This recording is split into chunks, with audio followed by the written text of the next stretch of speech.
Мында искиткеч күренеш, су буе төзекләндерелгән җәяүләр өчен тротуарлар ясаганнар. Кешеләр генә түгел, хәтта кошларны да кайгыртып, заманча җимнәр куйганнар. Ләкин икенче якта капма-каршы күренеш. Менә бу сулык ташландык хәлдәге сазлыкка әверелгән. Кешеләр хәтта моннан узарга да теләмәй.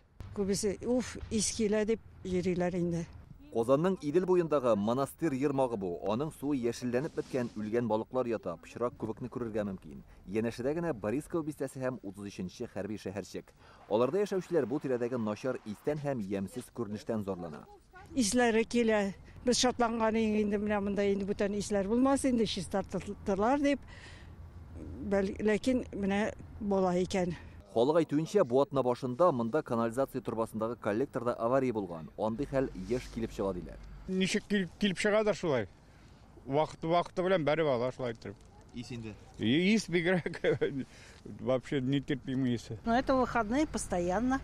Монда гел канализация калдыклары ага, пычрак сулар монастырь йырмагына, аннан Иделгә китә. Балыклар үлеп бетә инде. Биредә 30 елдан артык яшим. Ел сайын шундый хәл. Әйтәм бит, как фонтан бьет. Ике трубадан менә моннан. Су бәреп тора. Да, әшәке су исен. Канализация. Биредә җир астында канализацияга тоташкан ике трубаның чыгып торганы күренә. Юынтык сулар шуннан ага да. Трубаларның водоканаллыгы икәнлеген ачыкладык. Әлеге оешмада да атна башында бу урында авария килеп чыкканын расладылар. Безнең хезмәткәрләр килеп төзекләндерде диделәр.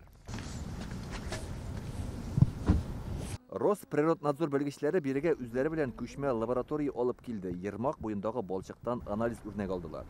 Идел буе районында канализация шелтәләре зыян килү сәбәпле Росприроднадзор инспекторлары лаборатория хезмәткәрләре белән бергә урынга барып туфрак пробалары алдылар.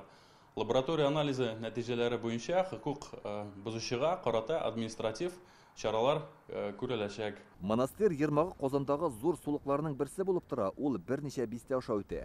Бу тирәдә яшәүчеләр сүзен раслап, экологлар да суның пычрануы турында сөйләде. Когда мы там проводили исследования, Без анда берничә ел элек үк суның сыйфатын ачыклау өчен тикшерү уздырган идек. Барысында үзебез барып күрдек. Суның төрле микроорганизмнар шул исәптән эчәк инфекциясе белән зарарланган булуы ачыкланды. Ул чакта ук моның сәбәбе канализациядан агучы юынтык сулар икәнлеге билгеле иде. Росприроднадзор белгечләре юынтык суларның йырмакка агып чыгу-чыкмавын ачыклаячак. Санитария таләпләре үтәлмәү расланса, табигатькә салынган зыянны исәпләп чыгарырга һәм гаеплеләрне җәзага тартырга тиешләр. Илдар Сафиуллин, Владимир Гурьянов, Данил Филатов, Яңа Гасыр каналы.